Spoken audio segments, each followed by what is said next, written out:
Salut l'ami, alors aujourd'hui je te propose une petite vidéo extrêmement rapide de petit tutoriel, je te dirais, pour les personnes qui m'ont demandé mon petit fichier d'analyse et de scoring des actions. Oui, car je me suis dit qu'en attendant que j'améliore encore ce petit fichier, il est fort probable et fort normal d'ailleurs que tu souhaites individuellement analyser par tes propres actions à partir de celui-ci. Donc, eh bien, voici, je te dirais, les grandes étapes que je peux te proposer pour analyser tout ça.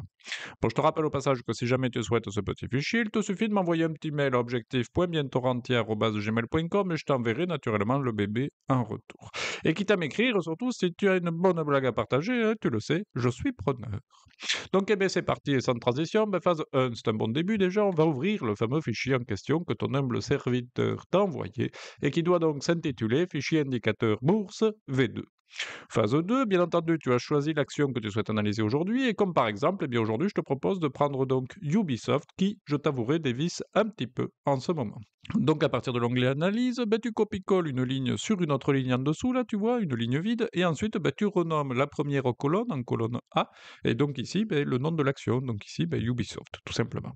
Phase 3, en gros ici, il te faut garder à l'esprit qu'on a deux grosses familles, si tu veux, avec des analyses différentes. Donc il y a la famille banque ou assurance et la famille reste, en gros, ouais, banque et le reste et tous les autres secteurs, en gros.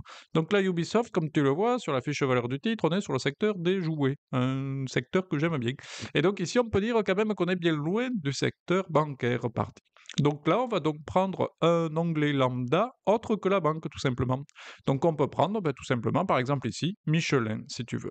J'en profite au passage, naturellement, pour faire un petit coucou aux potentiels Auvergnats qui nous écouteraient. Coucou! Phase 4, une fois qu'on a copié-collé l'onglet Michelin, bien déjà, on va renommer l'onglet en Ubisoft. Hein, déjà, c'est mieux. Et ensuite, on va modifier les données existentielles suivantes. Déjà, le cours exact, comme tu le vois ici, c'est 11,725 pour aujourd'hui, pour Ubisoft.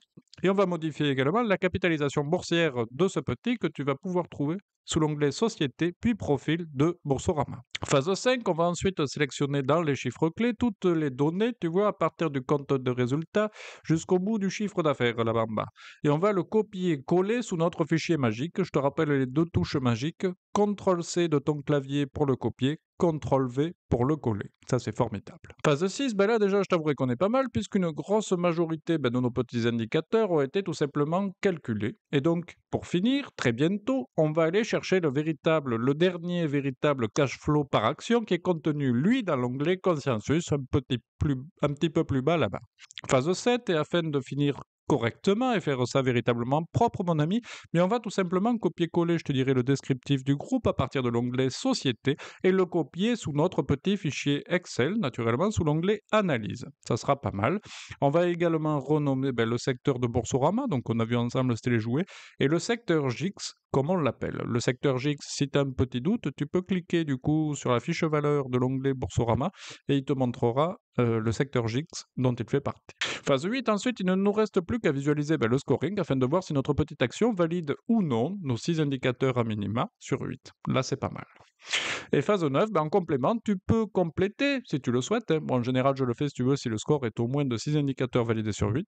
Donc tu peux compléter les données relatives au chiffre d'affaires que tu trouveras directement, par exemple ici. Tu les as déjà copié-collées depuis Boursorama, et ça c'est top.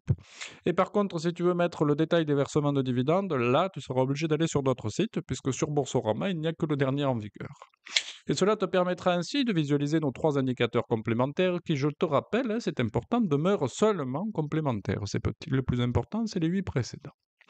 Et voilà, écoute, je pense que j'ai fait le tour pour cette petite utilisation de fichier. Naturellement, j'essaie en période d'accalmie de l'améliorer pas après pas, ce petit. J'espère en tout cas que cela t'aidera dans tes analyses futures et dans tes tradings, mon ami. Et si besoin, t'hésite pas surtout. Je te rappelle simplement par contre que ce fichier demeure bel et bien une simple aide à la décision. Hein. Ça n'empêche pas une analyse plus précise du dossier à partir des rapports annuels de celui-ci combiné à une petite analyse technique et idéalement tout ceci comparé avec des entreprises du même secteur. Et tout ça te permettrait encore plus de minimiser ta prise de risque sans pour autant, bien entendu, te l'assurer, mon ami. Mais je t'avouerai en tout cas que ces quelques indicateurs simplistes te permettront toutefois déjà, je dirais, de minimiser clairement ta prise de risque et de t'aider, de t'aiguiller dans ton bon choix, mon ami. Et n'oublie jamais, jamais que si la vie était un ordinateur, on pourrait effacer certaines parties de notre historique, ça serait pas mal. On pourrait mettre le meilleur des pare-feux sur notre cœur, ça serait pas mal non plus. Et surtout, on pourrait redémarrer notre vie en mode sans échec. À bon entendeur, salut!